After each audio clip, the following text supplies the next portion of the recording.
Hello दोस्तों, इस YouTube channel पर आपका स्वागत है। आर ओ एग्ज़ाम के लिए मॉक टेस्ट है। क्लास को जो है आरंभ करते हैं। सभी अच्छे लेवल के पर्सन आपको इस मॉक टेस्ट में देखने को मिलेंगे। प्रश्न नंबर 1 है, निम्नलिखित में से किस प्रकार के मेघ में सतत वर्षण के गुण होते हैं? पक्षाप कपासी मेघ, कपासी मेघ, वर्षास्त्री मेघ, कपासी वर्षी मेघ। आंसर होगा ऑप्शन सी विकल्प वर्षास्त्री मेघ। वर्षास्त्री मेघ ये वो मेघ होते हैं जो ज़मीन के पास होते हैं और यहाँ पर लिखा हुआ है सतत वर्षण। सतत वर्षण ये वाले मेघ जो है लगातार वर्षा करते हैं। तो आंसर रहेगा ऑप्शन सी विकल्प। प्रश्न नंबर नेक्स्ट लगाते हैं। इस बार हमको जो है आर ओ एग्ज़ाम का प्री एग्ज़ाम जो है निकाल लेना है। प्रश्न नंबर 2 है, स्थल मंडल लिथोस्फीयर किससे बना होता है? आंसर होगा ऑप्शन सी विकल्प पपड़ी और सबसे ऊपरी ठोस परवार से बना होता है स्थल मंडल। प्रश्न नंबर 3 है, निम्नलिखित में से कौन सी प्रथा चतुष्टयीय देव उत्तरकाल में प्रचलित हुई थी? चारों ऑप्शन को देखिए, कौन सा आंसर यहाँ पर सही रहेगा। ऑप्शन सी राइट आंसर है ब्रह्मचर्य, गृहस्थ आश्रम, वानप्रस्थ संन्यास। तो ये चार हैं जो कि वैदोत्तर काल में यह वाली प्रथा प्रचलित हुई थी। तो याद रखना है ऑप्शन सी ही राइट आंसर रहेगा। प्रश्न नंबर 4 है, सवर्ण बेलगोला में गौतेश्वर की विशाल प्रतिमा किसने स्थापित करवाई थी? चामुंडराय ने, कुमारपाल ने, कृष्ण प्रथम ने, तेजपाल ने। आंसर होगा ऑप्शन ए विकल्प चामुंडराय ने इस प्रतिमा का निर्माण करवाया था। प्रश्न नंबर 5 है, भारत के सेल समूह में गोंडवाना सेलों को सबसे महत्वपूर्ण मानने के लिए निम्नलिखित में से कौन सा तर्क उपयुक्त है? इसमें भारत के 90% से अधिक चूना पत्थर भंडार पाया जाता है, ये गलत हो जाएगा। इसमें भारत के 90% से अधिक कोयला भंडार पाया जाता है। तो ऑप्शन बी ही राइट आंसर रहेगा। आप सब जानते भी होंगे कि जो गोंडवाना सेल है यहाँ पर जो कोयले का 90% भंडार विद्यमान है। प्रश्न नंबर लगाएंगे नेक्स्ट, अशोक के शिलालेखों को सर्वप्रथम किसने पढ़ा था? तो ऑप्शन सी राइट आंसर है जेम्स प्रिंस ने अशोक के शिलालेखों को सर्वप्रथम जो है पढ़ा था। प्रश्न नंबर 7 है, नीचे कथन दिए गए हैं, दो कथन दिए गए हैं, एक को अभिकथन और दूसरे को कर्णहार कहा गया है। सही उत्तर का आपको चयन कर लेना है। कथन ए, बाबर ने बाबरनामा तुर्की में लिखा। सब जानते हैं कि बाबर ने जो है बाबरनामा को तुर्की में लिखा था। तुर्की मुग़ल दरबार की राजभाषा थी। क्या ये पॉइंट आपको सही लग रहा है? नहीं, ये गलत हो जाएगा। जो इनकी भाषा थी, दरबारी भाषा थी इनकी फ़ारसी। कौन सी भाषा थी? फ़ारसी भाषा थी। तो कथन तो सही है परंतु कारण गलत है। ऑप्शन सी आपके प्रश्न का राइट आंसर हो जाएगा। प्रश्न नंबर नेक्स्ट लगाते हैं, निम्नलिखित में से किस कारण से भारत में 20वीं शताब्दी के आरंभ में नील दर्पण का ह्रास हुआ? तो 20वीं शताब्दी के आरंभ में नील दर्पण का ह्रास हुआ था। तो एक कारण का आपको चयन कर लेना है। तो ऑप्शन बी राइट आंसर है नई खोजों के कारण विश्व बाजार में इसका अलाभकर होना। तो नई खोजों के कारण जो है विश्व बाजार में नील की खेती का ह्रास का एक कारण बना है। प्रश्न नंबर 9 है, निम्नलिखित में से कौन सा युग्म सही रूप से मेल खाता है? आविष्कारक और आविष्कार यहाँ पर दिए गए हैं।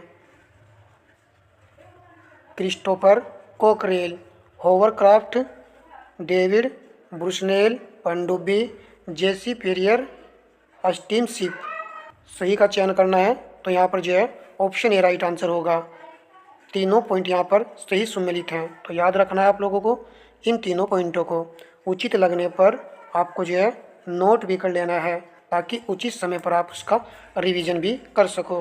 प्रश्न नंबर 10 है, भारत के निम्नलिखित बायोस्फीयर रिजर्व का पूर्व से पश्चिम तक सही क्रम क्या है? पूर्व से पश्चिम तक का सही क्रम बताना है। सुंदरबन दिया गया है। सुंदरबन पश्चिम बंगाल में है, पश्चिम बंगाल राज्य में है। पंचमंडी यह आपकी एमपी में है। अचान कमार अमरकंटक ये भी 2 राज्यों में फैला हुआ है। एक आपका छत्तीसगढ़ है और दूसरा आपका एमपी है, मध्य प्रदेश है। सिमलीपाल ये उड़ीसा राज्य में है। तो आपको जो है क्रम लगाना है पूरब से पश्चिम की तरफ। तो सबसे पहले आपका पश्चिम बंगाल वाला बायोस्फीयर आएगा, सुंदरबन, फिर उसके बाद में उड़ीसा आएगा, फिर आपका आएगा छत्तीसगढ़ मध्य प्रदेश और लास्ट में आएगा पंचमंडी जो कि मध्य प्रदेश में है। तो ऑप्शन डी यहाँ पर राइट आंसर आपके प्रश्न का हो जाएगा। प्रश्न नंबर देखते हैं नेक्स्ट।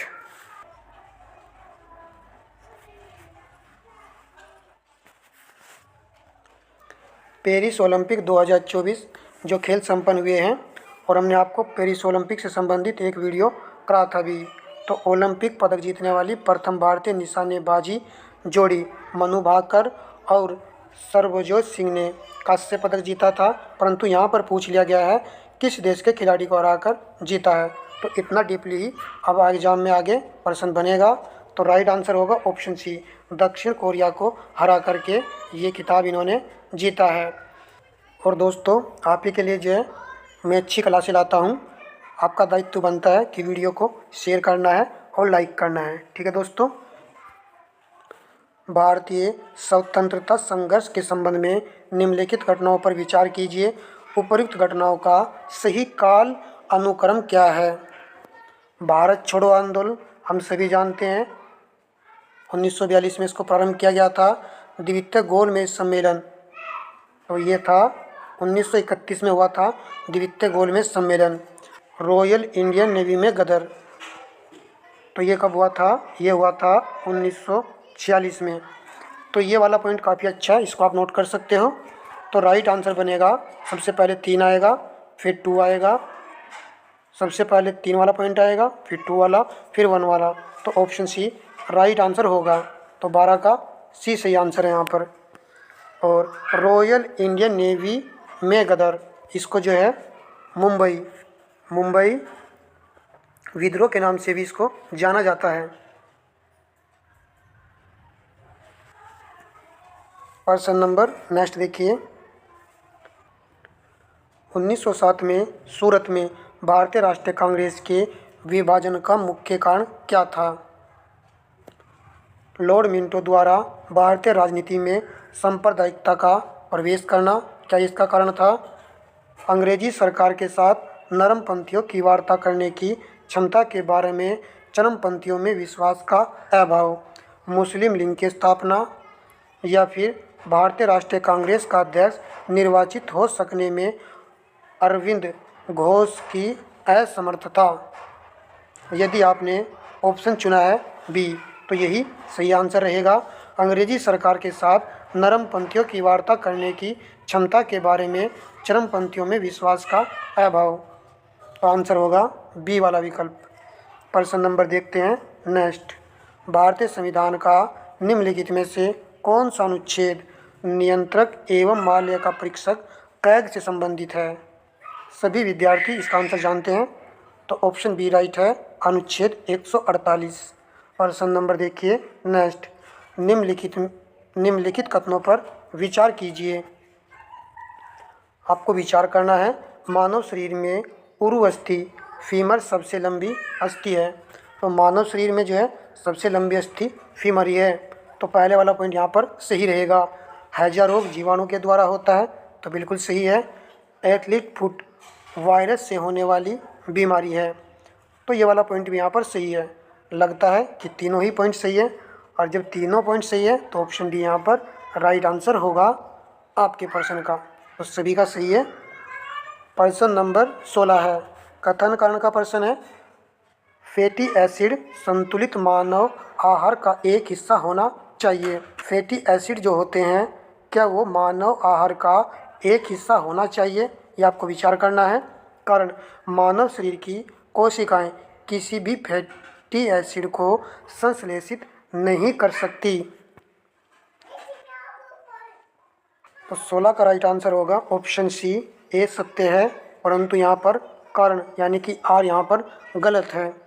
तो ये एक अच्छा प्रश्न है और आपको याद भी रखना है। फैटी एसिड जो है ये क्या करता है, तो ये आपका वसा का निर्माण करता है। ठीक है दोस्तों, और भोजन में संतुलित मानव आहार के भोजन में इसको जो शामिल किया जाना चाहिए, बिल्कुल सही है। और मानव शरीर कोशिकाएं किसी भी फैटी एसिड को संश्लेषित नहीं कर सकती, ये गलत है, जबकि कर सकती है। ठीक है, और फैटी एसिड जो है कोशिकाओं के लिए संरचनात्मक ये घटक होता है। प्रश्न नंबर देखेंगे 17 है, निम्नलिखित कथनों पर विचार कीजिए। कौन से कथन सही है, तो सही कथन का आपको यहाँ पर चयन कर लेना है। अश्रु ग्रंथि का क्रिया से न होना विटामिन ए की कमी का एक महत्वपूर्ण लक्षण है।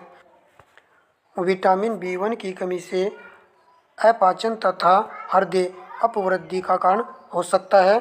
विटामिन सी की कमी मांसपेशियों में पीड़ा के कारण हो सकती है। विटामिन डी की कमी से मूत्र के अधिक क्षय का कारण होता है। क्या आपको लग रहा है कि सभी पॉइंट यहाँ पर सही हैं, या कोई पॉइंट आपको लगता है कि यहाँ पर गलत है? यदि आपने ऑप्शन डी चुना है तो सही चुन लिया है, क्योंकि यहाँ पर सभी पॉइंट सही लिखे हुए हैं। विटामिन डी की कमी से मूत्र के अधिक क्षय का कारण बनता है। यदि विटामिन डी की कमी है तो मूत्र आपका जो अधिक आएगा। मांसपेशियों में पीड़ा का जो कारण है वो विटामिन सी है। यदि इसकी कमी है तो मांसपेशियों में पीड़ा का अनुभव होगा। और विटामिन B1 की कमी से अपाचन होता है, याद रखना आपको। अश्रु ग्रंथि क्रिया से न होना तो विटामिन ई की कमी के कारण ही होता है। प्रश्न नंबर देखते हैं नेक्स्ट। भारत में वहाबी आंदोलन का नेता निम्नलिखित में से कौन था? आजकल जो है आयोग ऐसे प्रश्न ही पूछता है, बहुत पुराने मटेरियल को उठा रहा है जिनका हमको पता नहीं रहता है, और जो प्रश्न प्रैक्टिस सेट में आते हैं या मॉक टेस्ट में आ जाते हैं, आपको कहूँ तो मैं उन प्रश्नों को आपको नोट कहीं पर कर लेना चाहिए, क्योंकि ये आपके लिए प्लस पॉइंट बनने वाले क्वेश्चन हैं। ठीक है दोस्तों, प्रश्न का आंसर होगा ऑप्शन ए, सैयद अहमद बरेलवी। वहाबी आंदोलन का जो नेता था सैयद अहमद बरेलवी था। और इस आंदोलन की जो शुरुआत की थी, यह शुरुआत हुई थी, तो इसकी शुरुआत हुई थी 1826 में। वहाबी आंदोलन की स्थापना या शुरुआत 1826 में जो है हुई थी। प्रश्न नंबर देखते हैं नेक्स्ट। निम्नलिखित में से कौन सा अनुच्छेद संसद में प्रयोग की जाने वाली भाषा से संबंधित है? तो ये कैसा प्रश्न है? इम्पोर्टेंट वाला प्रश्न है। अनुच्छेद 121, 120, 119 और 118। आंसर होगा ऑप्शन बी 120। याद रखेंगे, संसद में प्रयोग की जाने वाली भाषा से संबंधित है अनुच्छेद 120। देखिए, सामान्य तौर पर संसद में होने वाली कार्यवाही सामान्यतः अंग्रेजी, पहले मुझको हिंदी कहना चाहिए था, हिंदी, चलिए हिंदी या अंग्रेजी में होती है, तो उसके लिए अनुच्छेद 120 रहता है। ठीक है, प्रश्न नंबर लगाएंगे नेक्स्ट। कोशिका में कौन सा ऑर्गेनेल नाभिक के अलावा डीएनए में होता है? तो नाभिक के अलावा डीएनए में होता है, तो डीएनए और किस में मौजूद होता है? कहने का मकसद यही है, मोटोकॉन्ड्रिया में। तो मोटोकॉन्ड्रिया में भी डीएनए आपका मौजूद होता है। प्रश्न नंबर 21 है, मिलान संबंधी प्रश्न है। सूची फर्स्ट का मिलान आपको सूची सेकंड से करना है।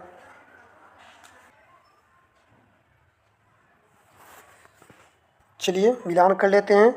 अनुवांशिकी में उपलब्धि और वैज्ञानिक का नाम यहाँ पर दिया गया है।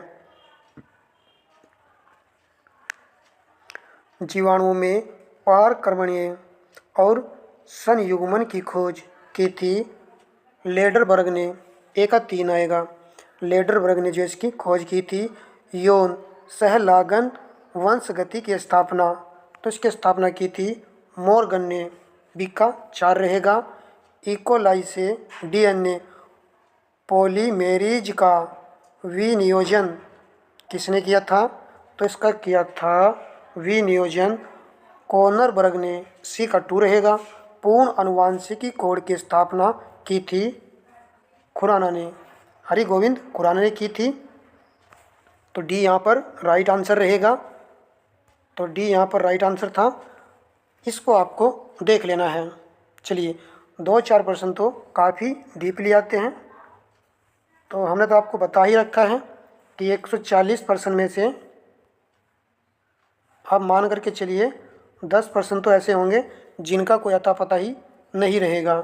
ठीक है, तो इनसे घबराने की कोई भी ज़रूरत नहीं है। मिलान संबंधी प्रश्न है, तो सूची फर्स्ट का मिलान आपको सूची सेकंड से करना है। उरस्थी ये एक हड्डी है और इसका नाम यहाँ पर दिया गया है। तो देखिए क्या नाम है इसका, अस्ट्रन, अस्ट्रम है इसका नाम। ए का 4 आएगा। जत्रुक, इसके लिए आएगा कलविकल। बी का 1 है। जानुफलक पटेला, तो 2 आएगा। अस्कंद फलक अस्केपुला, तो 3 आएगा। आंसर होगा ऑप्शन डी विकल्प।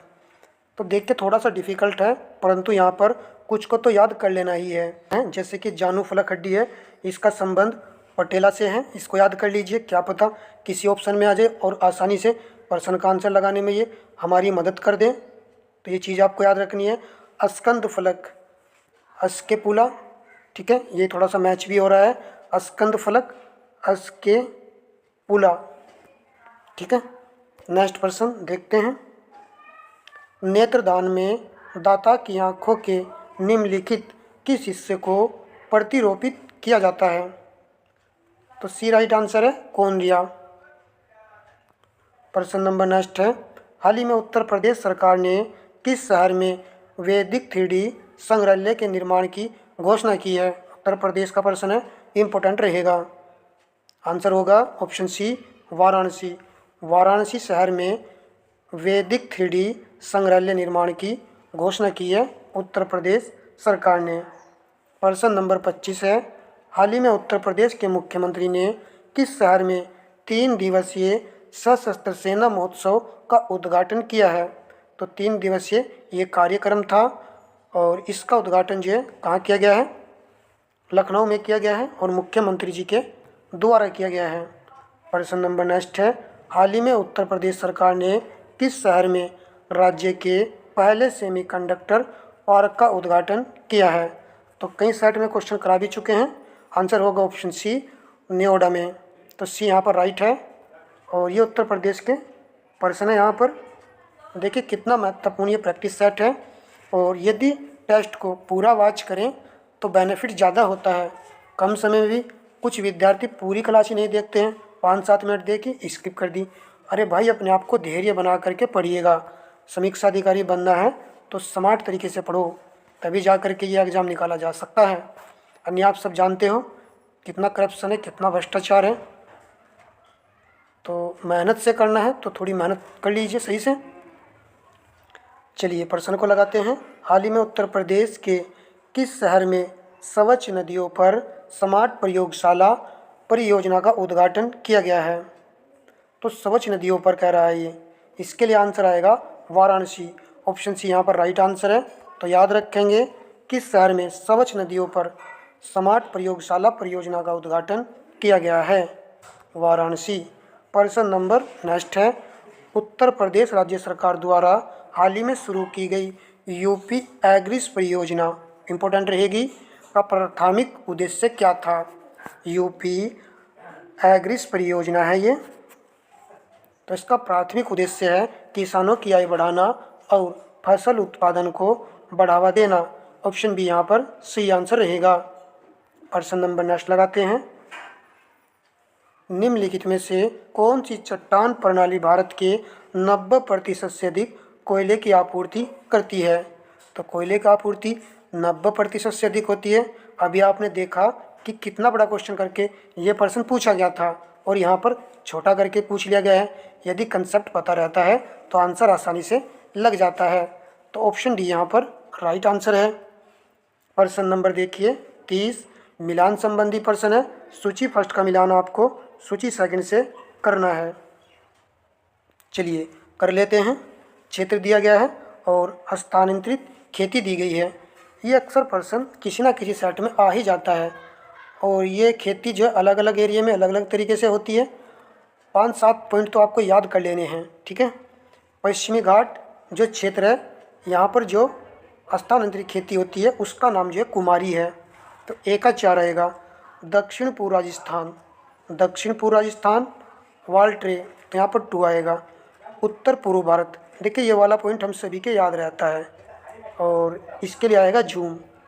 और सी का 3 है, सी का 3 केवल ऑप्शन ए में था। तो इस हिसाब से आप प्रश्न का राइट उत्तर लगाने में बिल्कुल सक्षम थे। और केवल हमको यहाँ पर याद रखना है कि जो पॉइंट है उनको नोट करना है। मध्य प्रदेश और छत्तीसगढ़ में दतिया, तो याद कर लीजिए यहाँ पर कुछ पॉइंटों को। मध्य प्रदेश और छत्तीसगढ़ में दतिया स्थानांतरित खेती होती है और पश्चिमी घाट पर आपकी कुमारी होती है। चलिए प्रश्न नंबर नेक्स्ट लगाएंगे। हिंदी के लिए साहित्य अकादमी पुरस्कार 2024 किसे प्रदान किया गया है? तो 2024 का पुरस्कार है ये प्रदान किया गया है गगन गिल को। ऑप्शन ए यहाँ पर सही आंसर होगा, गगन गिल। प्रश्न नंबर देखिए नेक्स्ट। किस संगठन ने हाल ही में आर्कटिक रिपोर्ट कार्ड प्रकाशित किया है? आर्कटिक रिपोर्ट कार्ड जो है प्रकाशित किया है। राष्ट्रीय महासागरीय और वायुमंडलीय प्रशासन, इम्पोर्टेंट है ये क्वेश्चन भी। प्रश्न नंबर देखिए 33। HSBC इंडिया ने HSBC ताज क्रेडिट कार्ड लॉन्च करने के लिए किस कंपनी के साथ साझेदारी की है? तो इस कंपनी का नाम है इंडियन होस्टल कंपनी। इसी के साथ इसने साझेदारी जो है की है। चलिए प्रश्न नंबर लगाएंगे 34। 10वां अंतर्राष्ट्रीय वन मेला कहाँ आयोजित किया जा रहा है? तो वन मेला है तो सबसे ज़्यादा वन कहाँ पर है? मध्य प्रदेश में है। ऑप्शन डी यहाँ पर राइट आंसर रहेगा। इस पॉइंट से आप इसको याद कर सकते हो। प्रश्न नंबर 35 है। हाल ही में SBI के नए प्रबंधन निर्देशन के रूप में किसे नियुक्त किया गया है? तो SBI के नए प्रबंध निर्देशक बने हैं, इनका नाम है राम मोहन राव अमर। राम मोहन राव अमर इनका नाम है। प्रश्न नंबर 36 है। निम्नलिखित कथनों पर विचार करना है आपको और कौन सा यहाँ पर सही है उसका चयन कर लेना है। विषाणु संक्रमित कर सकते हैं, तो विषाणु जो होते हैं किस किस को यहाँ पर संक्रमित कर देंगे? जीवाणुओं को, बैक्टीरिया को, कवकों को, फंगी को, पादपों को, प्लांट्स को। बताइए कौन सा आंसर यहाँ पर सही रहेगा? वायरस, तो डी राइट आंसर है। इन सभी को ये संक्रमित कर सकते हैं। तो वायरस जो है ना तो बैक्टीरिया को छोड़ेंगे ये, ना कवकों को छोड़ेंगे, ना पादपों को, सभी को ये संक्रमित कर देंगे। प्रश्न नंबर है 37। H5N1 विषाणु प्राय समाचारों में निम्नलिखित में से किस एक बीमारी के संदर्भ में उल्लेखित किया जाता है? तो H5N1 विषाणु जनित बीमारी है और इसका संबंध है स्वाइन फ्लू से। ऑप्शन डी यहाँ पर सही आंसर है। चलिए, और सेशन आपको ज़रूर पसंद आया होगा तो वीडियो को लाइक करना बिल्कुल भाई बनता है। चलिए लाइक कर दीजिए भाई और शेयर भी कर दीजिएगा। निम्नलिखित तकनीकों परिघटनाओं पर विचार कीजिए। ट्रांसजेनिक फसलों को बचाने में प्रयुक्त होता है या होते हैं? फल पकाने वाले फल वाले पादपों में कुकुलन और रोपण, कोशिका द्रव्य नैबंधता, जीन निर्वता। कौन सा यहाँ पर सही है? 38 का आंसर होगा ऑप्शन बी, 2 और 3। तो ट्रांसजेनिक फसलों को बनाने में प्रयुक्त होता है कोशिका द्रव्य नैबंधता और जीन निरवता, ये आएगा। पहले वाला पॉइंट यहाँ पर गलत है। प्रश्न नंबर 39 है।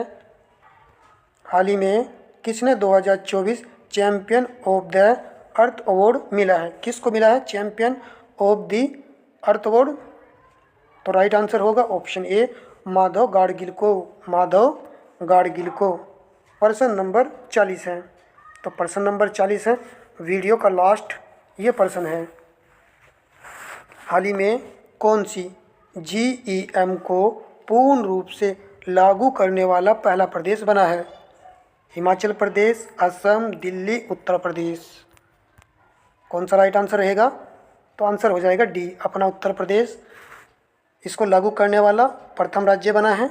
तो एक अच्छा प्रश्न और इम्पोर्टेंट भी है। कई प्रश्न हमने यहाँ पर उत्तर प्रदेश से देखे हैं और GS के प्रश्न भी काफ़ी अच्छे थे। तो इसका पार्ट 2 भी हम आपको उपलब्ध कराएंगे। आपका रिस्पॉन्स अच्छा रहना चाहिए, ठीक है दोस्तों। और थोड़ी सी कड़ी मेहनत कीजिएगा, आपका प्री एग्ज़ाम जो है निकल जाएगा RO ARO का। तो यहाँ पर GEM का पूर्ण रूप, तो GEM का पूर्ण रूप क्या होता है? गवर्नमेंट ई, याद रखना है, मार्केट पैलेस। तो गवर्नमेंट ई मार्केट पैलेस इसकी जो है फुल फॉर्म है। और उत्तर प्रदेश सरकार ने इसको लागू किया है। उत्तर प्रदेश ये पहला राज्य बना है जिसने इसको लागू किया है। और इसके माध्यम से, तो दोस्तों इसके माध्यम से जो है उत्तर प्रदेश सरकार ने अपनी खरीद प्रक्रिया को सरकारी GEM के साथ पूरी तरह से एकीकृत कर दिया है, ठीक है।